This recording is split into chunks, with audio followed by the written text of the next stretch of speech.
सुलेमान अपने बहन भाइयों में सबसे बड़ा था।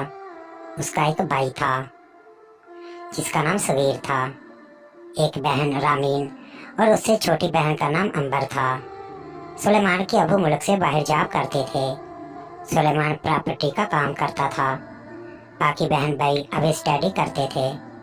सुलेमान की अम्मी एक गवर्नमेंट स्कूल में पढ़ाती थी। वो बहुत सख्त लहजे की मालिक थी। कहानी तब स्टार्ट हुई जब सुलेमान अपने एक दोस्त की बैठक में बैठा शीशा पी रहा था।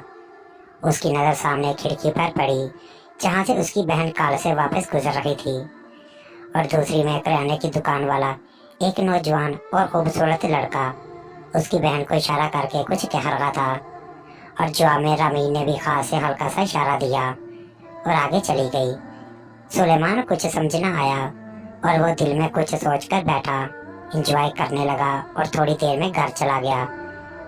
रामायण टीवी देख रही थी। भाई को देखकर सलाम किया और उठकर भाई के लिए पानी लेने चली गई। सुलेमान कोई सेहत तबीयत का लड़का नहीं था। वो सबके साथ हंसी मजाक करता था। उसने कुछ देर रामीन को तंग किया और अपने रूम में चला गया। अगले दिन सुबह रामीन कॉलेज के लिए निकली।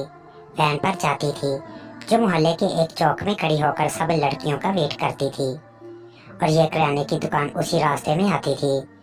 दुकान वाला ज़ाहिरी तौर पर अच्छा लड़का था जो अपने अब्बू के साथ यहाँ होता था।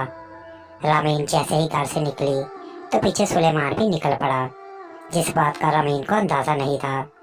वो जाते हुए दुकान पर रुकी और एक रजिस्टर लिया, और वैन सुलेमान कुछ दूरी पर खड़ा था। ये सब देख रहा था। रामीन ने जाते दुकान वाले से हाथ मिलाया और आगे बढ़ गई। सुलेमान को गुस्सा आया, लेकिन वो चुप रहा और वापस घर आ गया। ऐसे ही कुछ अरसा सुलेमान अपनी बहन पर नजर रखे हुए था कि एक रात घर में काफी लेट आया। सुलेमान के पास अपने घर की एक चाबी मौजूद थी। गर्मी का जोर था। सुलेमान घर आया, फ्रिज से ठंडा पानी पीकर अपने रूम की तरफ बढ़ रहा था, और वो जैसे ही रामीन के कमरे के सामने गुजरने लगा, उसे थोड़ी थोड़ी आवाज सुनाई दी। उसने रामीन के रूम का थोड़ा सा दरवाजा खोला। अंदर की लाइट ऑफ थी और रामीन का चेहरा मोबाइल की रोशनी से नजर आ रहा था। घर में सब लाइटें ऑफ थी, जिसकी वजह से रामीन को दरवाजा खोलने का पता न लगा। लेकिन सुलेमान इस बात से हैरान था कि रामीन के पास मोबाइल आया कहाँ है, क्योंकि घर में दो ही मोबाइल थे, एक सुलेमान के पास और एक उसकी अम्मी के पास। और अम्मी इतनी सख्त मिजाज थी कि इतनी रात तो क्या, दिन में भी किसी बच्चे को मोबाइल के पास नहीं आने देती थी। सुलेमान इन्हीं सोच में गुम था कि रामीन की आवाज आई, आज सब मेरा होने वाला है, तुम्हारी कितनी देर है। सुनते ही सुलेमान ने जब रामीन की तरफ देखा तो उसके चेहरे पर पसीना बह रहा था, आंखें बंद थी। सुलेमान ने जब गौर से देखा तो रामीन बैठी थी। कुछ ही देर में फीकी आंसू बहा दिए और रामीन ने आंसू को हाय हाय बोला और कॉल बंद कर दी। सुलेमान भी अपने कमरे की तरफ चल पड़ा। सुलेमान रूम में पहुंचा और सोचने लगा।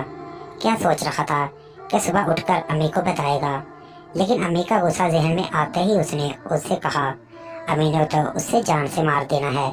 हर भाई की तरह सुलेमान भी अपनी बहनों से बहुत प्यार करता था, इसलिए अम्मी को ना बताने का सोचा और कुछ सोचकर सो गया। सुबह रामीन तैयार हो रही थी। सुलेमान ने अपनी बाइक निकाली। रामीन जैसे ही निकली उसे साथ बिठा लिया और वैन के पास जा पहुंचा। रामीन वैन में बैठ गई और उसमें तुम्हें कुछ ज्यादा पैसे दिया करूंगा। कल से तुमने मेरी बहन को उसके दरवाजे के सामने बिठाया करना है। ड्राइवर मान गया और अगले दिन से घर के सामने से बिठाना और उतारना स्टार्ट कर दिया। अब सुलेमान कॉलेज की जरूरत की चीजें भी खुद ला कर देता था, और अब अगला काम था मोबाइल पर नजर रखना।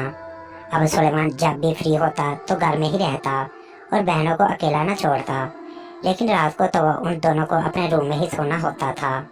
सुलेमान ने एक दिन कैमरा खरीदा जो नेट के साथ कनेक्ट होता था, और आप कहीं भी अपने मोबाइल से उससे देख सकते थे। सुलेमान ने एल शो लिया और इसमें बहुत महारत के साथ नीचे कैमरा फिट किया और ऊपर लाइट और फूल लगा दिए, और लाइट से ही कैमरे में पावर दे दी। इस कैमरे में रात को भी अच्छी खासी रिकॉर्डिंग होती थी।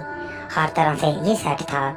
सुलेमान उसे घर ले आया और अंबर और रामीन ने जैसे ही वो देखा तो पूछा, भाई ये किसका है? तो सुलेमान ने कहा, मैं अपने रूम के लिए लाया हूँ। रामीन ने कहा, यह बहुत प्यारा है, ये मैं अपने रूम में रखूंगी, आप नया ले आओ। सुलेमान ने कहा, ये आखिरी ही था, मैं किसी को नहीं दूंगा। तो रमीन ने मुंह बना लिया। सुलेमान भी यही चाहता था कि उनके रूम में रखूं। तो सुलेमान ने रमीन के गाल पर थपकी लगाई और बोला, नाराज ना हो तुम, ले लो, मैं और ले आऊंगा, बल्कि मैं खुद तुम्हारे रूम में सेट भी कर देता हूँ। और फिर चारों बहन भाई रूम में गए और सेट कर दिया। लाइट बहुत प्यारी थी और मदम भी। अंबर ने कहा, अब मैं ये रोज ऑन करके सोया करूंगी। कितनी कोकल लाइट है। कोई भी हम में से और आप ही से सुनकर सुलेमान भी खुश हो गया कि अब वह रमीन के मोबाइल इस्तेमाल करने का वक्त आसानी से जान सकेगा।